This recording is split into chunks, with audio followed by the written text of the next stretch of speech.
and welcome.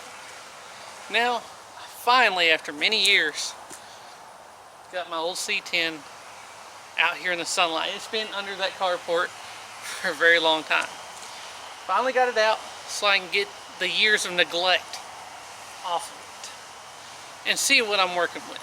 Because I made a lot of progress on it years ago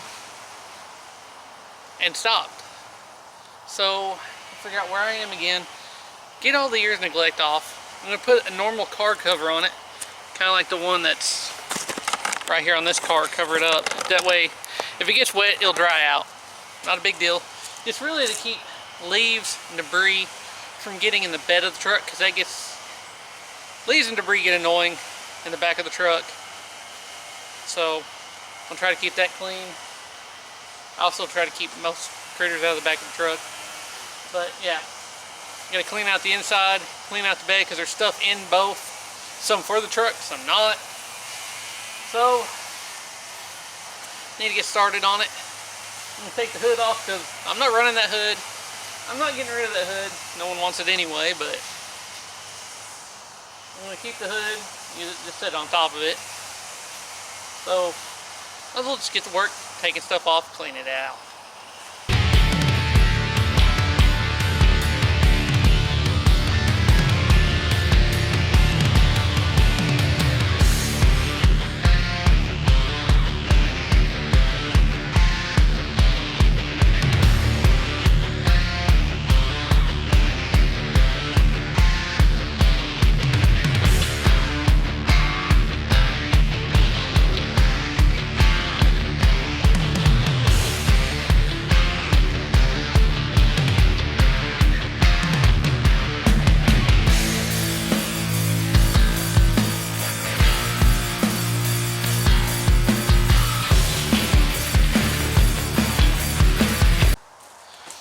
Alright, so obviously, got a nice polished aluminum fuel cell here.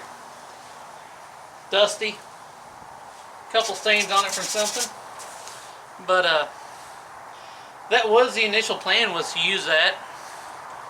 Because I was going for a Pro Street truck. But, like I said before, I decided that since the 68 GT over there will be a Pro Street, I really don't need two. No, this is too much to take care of.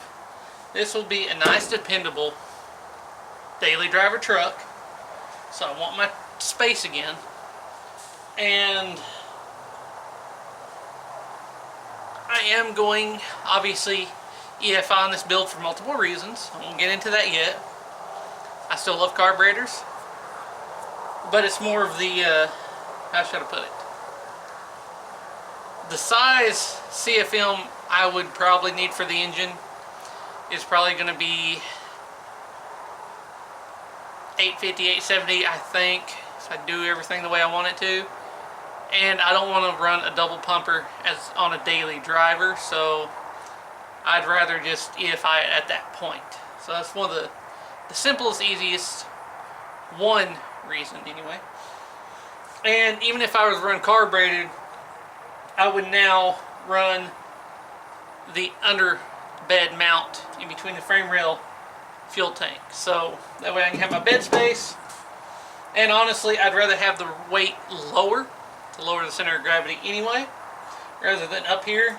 Obviously, quick, easy fill. But I don't need it no more. So that's going to go.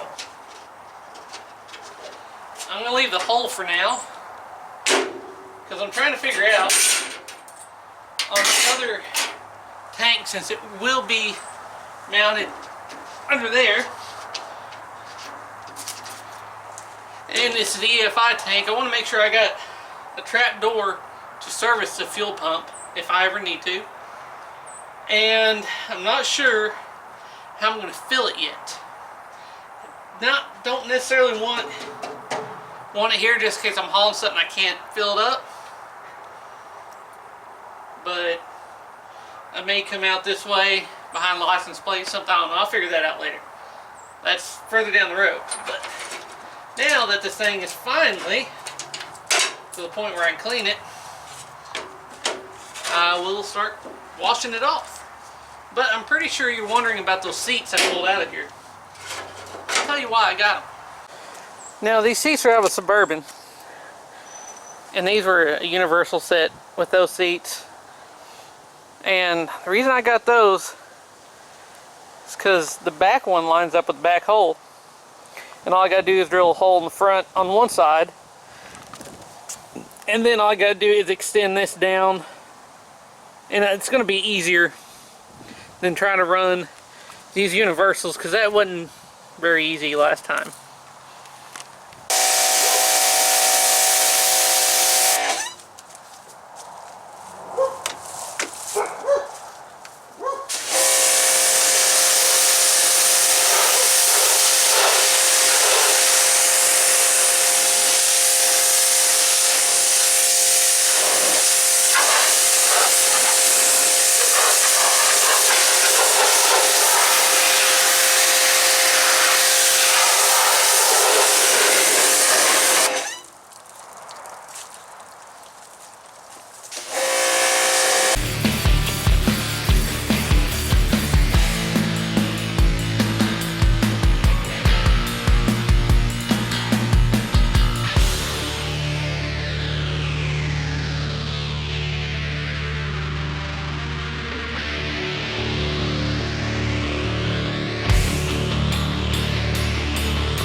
Alright, so there it is. Cleaned off, washed off the best you can with that power washer. That power washer sucks. I need a new one. But it's getting there.